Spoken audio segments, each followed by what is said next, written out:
شروع اللہ کے پاک نام سے جو بڑا مہربان نہایت رحم والا ہے۔ سب تعریفیں اس خدا کے لیے ہیں جو کائنات کا پروردگار ہے، اور خدا کی رحمتیں نازل ہو پیغمبر اکرم صلی اللہ علیہ وآلہ وسلم پر اور ان کی پاکیزہ عطرت اور اہل بیت علیہ السلام پر۔ اما بعد، بالآخر ان لوگوں کا انجام برا ہے جنہوں نے اپنے دامن حیات کو برائیوں کی سیاہی سے داغدار کر کے اپنے خدا کی آیات کی تکذیب کی اور آیات پروردگار کا مذاق اڑایا۔ اے یزید، کیا تو سمجھتا ہے کہ تو نے ہم پر زمین کے گوشے اور آسمان کے کنارے مختلف طرح سے تنگ کر دیے ہیں، اور آل رسول کو رسیوں اور زنجیروں میں جکڑ کر در بدر پھرانے سے تو خدا کی بارگاہ میں سرفراز ہوا اور ہم رسوا ہوئے ہیں؟ کیا تیرے خیال میں ہم مظلوم ہو کر ذلیل ہو گئے اور تو ظالم بن کر سربلند ہوا ہے؟ کیا تو سمجھتا ہے کہ ہم پر ظلم کر کے خدا کی بارگاہ میں تجھے شان و مقام حاصل ہوا ہے؟ آج تو اپنی ظاہری فتح کی خوشی میں سرمست ہے، مسرت و شادمانی سے سرشار ہو کر اپنے غالب ہونے پر اترا رہا ہے، اور خلافت کے ہمارے مسلمہ حقوق کو غصب کر کے خوشی اور سرور کا جشن منانے میں مشغول ہے۔ اپنی غلط سوچ پر مغرور نہ ہو اور ہوش کی سانس لے۔ کیا تو نے خدا کا یہ فرمان بھلا رکھا ہے کہ حق کے انکار کرنے والے یہ خیال نہ کریں ہم نے انہیں جو مہلت دی ہے وہ ان کے لیے بہتر ہے، بلکہ ہم نے انہیں اس لیے ڈھیل دے رکھی ہے کہ جی بھر کر اپنے گناہوں میں اضافہ کر لیں، اور ان کے لیے ایک خوفناک عذاب معین کیا جا چکا ہے۔ اے تلقا کے بیٹے، آزاد کردہ غلاموں کی اولاد، کیا یہ تیرا انصاف ہے کہ تو نے اپنی مستورات اور لونڈیوں کو چادر اور چار دیواری کا تحفظ فراہم کر کے پردے میں بٹھا رکھا ہوا ہے، جبکہ رسول زادیوں کو سر برہنہ در بدر پھرا رہا ہے؟ تو نے مخدرات عصمت کی چادریں لوٹ لی اور ان کی بے حرمتی کا مرتکب ہوا۔ تیرے حکم پر اشتکیہ نے رسول زادیوں کو بے نقاب کر کے شہر بشہر پھرایا۔ تیرے حکم پر دشمنان خدا اہل بیت رسول کی پاک دامن مستورات کو ننگے سر ہجوم میں لے آئے، اور لوگ رسول زادیوں کے کھلے سر دیکھ کر ان کا مذاق اڑا رہے ہیں، اور دور و نزدیک کے رہنے والے سب لوگ ان کی طرف نظریں اٹھا اٹھا کر دیکھ رہے ہیں۔ ہر شریف و کمینے کی نگاہیں ان پاک بیبیوں کے ننگے سروں پر جمی ہوئی ہیں۔ آج رسول زادیوں کے ساتھ ہمدردی کرنے والا کوئی نہیں ہے۔ آج ان قیدی مستورات کے ساتھ ان کے مرد موجود نہیں ہیں جو ان کی سرپرستی کریں۔ آج آل محمد کا معین و مددگار کوئی نہیں ہے۔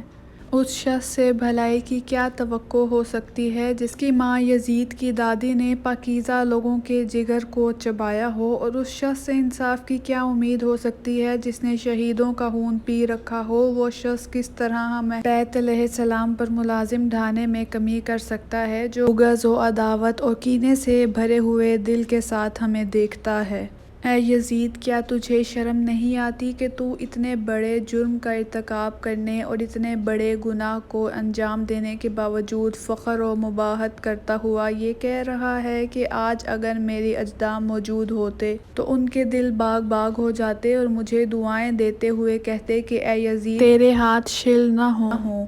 اے یزید، کیا تجھے حیا نہیں آتی کہ تو جوانان جنت کے سردار حسین ابن علی علیہ السلام کے دندان مبارک پر چھری مار کر ان کی بے ادبی کر رہا ہے؟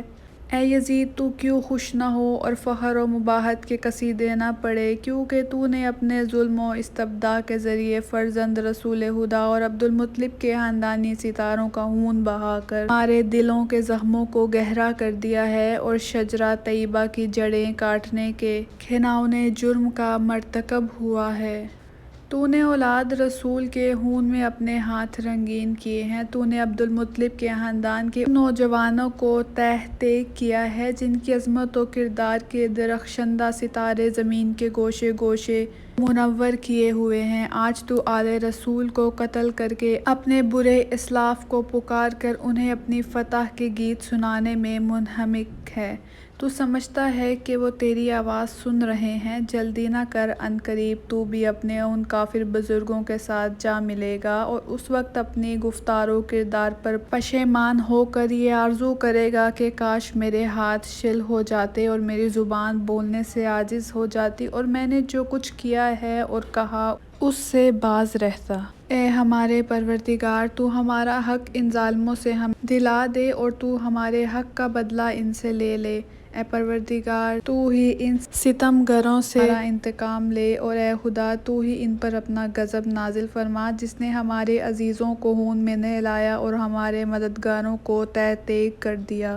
اے یزید، خدا کی قسم، تو نے جو ظلم کیا ہے یہ اپنے ساتھ ظلم کیا ہے۔ تو نے کسی کی نہیں بلکہ اپنی ہی کھال چاک کی ہے، اور تو نے کسی کا نہیں بلکہ اپنا ہی گوشت کاٹا ہے۔ تو رسول خدا کے سامنے ایک مجرم کی صورت میں لایا جائے گا، اور تجھ سے تیرے اس گھرانے جرم کی باز پرس ہوگی کہ تو نے اولاد رسول کا خون ناحق کیوں بہایا اور رسول زادیوں کو کیوں در بدر پھرایا، نیز رسول کے جگر پاروں کے ساتھ ظلم کیوں روا رکھا۔ اے یزید، یاد رکھ کہ خدا آل رسول کا تجھ سے انتقام لے کر ان مظلوموں کا حق انہیں دلائے گا اور انہیں امن و سکون کی نعمت سے مالا مال کر دے گا۔ خدا کا فرمان ہے کہ تم گمان نہ کرو جو لوگ راہ خدا میں مارے گئے وہ مر چکے ہیں، بلکہ وہ ہمیشہ کی زندگی پا گئے اور بارگاہ الہی سے روزی پا رہے ہیں۔ اے یزید، یاد رکھ کہ تو نے جو ظلم آل محمد پر ڈھائے ہیں، اس پر رسول خدا عدالت الہی میں تیرے خلاف شکایت کریں گے، اور جبرائیل امین آل رسول کی گواہی دیں گے۔ پھر خدا اپنے عدل و انصاف کے ذریعے تجھے سخت عذاب میں مبتلا کر دے گا، اور یہی بات تیرے برے انجام کے لیے کافی ہے۔ عن قریب وہ لوگ بھی اپنے انجام کو پہنچ جائیں گے جنہوں نے تیرے لیے ظلم و استبداد کی بنیادیں مضبوط کی، تیری آمرانہ سلطنت کی بساط بچھا کر تجھے اہل اسلام پر مسلط کر دیا۔ ان لوگوں کو بہت جلد معلوم ہو جائے گا کہ ستم گروں کا انجام برا ہوتا ہے اور کس کے ساتھی ناتوانی کا شکار ہیں۔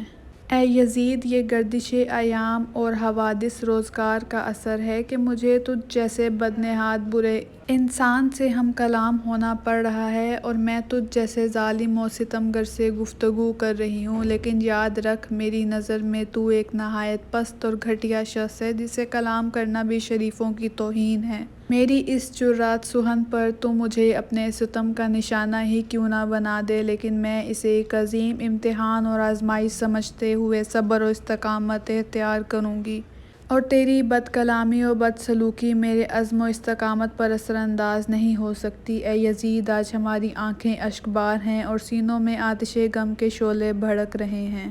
افسوس تو اس بات پر ہے کہ شیطان کے ہم نوا اور بدنام لوگوں نے رحمان کے سپاہیوں اور پاک باز لوگوں کو تہ تیگ کر ڈالا، اور ابھی تک اس شیطانی ٹولے کے ہاتھوں سے ہمارے پاک خون کے قطرے ٹپک رہے ہیں۔ ان کے ناپاک دہن ہمارا گوشت چبانے میں مصروف ہیں۔ صحرا کے بھیڑیے ان پاک باز شہیدوں کی مظلوم لاشوں کے ارد گرد گھوم رہے ہیں، اور جنگل کے نجس درندے ان پاکیزہ جسموں کی بے حرمتی کر رہے ہیں۔ اے یزید، اگر آج تو ہماری مظلومیت پر خوش ہو رہا ہے اور اسے اپنے دل کی تسکین کا باعث سمجھ رہا ہے، تو یاد رکھ کہ جب قیامت کے دن اپنی بد کرداری کی سزا پائے گا تو اس کا برداشت کرنا تیرے بس سے باہر ہوگا۔ خدا عادل ہے اور وہ اپنے بندوں پر ظلم نہیں کرتا۔ ہم اپنی مظلومیت اپنے خدا کے سامنے پیش کرتے ہیں، اور ہر حال میں اس کی عنایات اور عدل و انصاف پر ہمارا بھروسہ ہے۔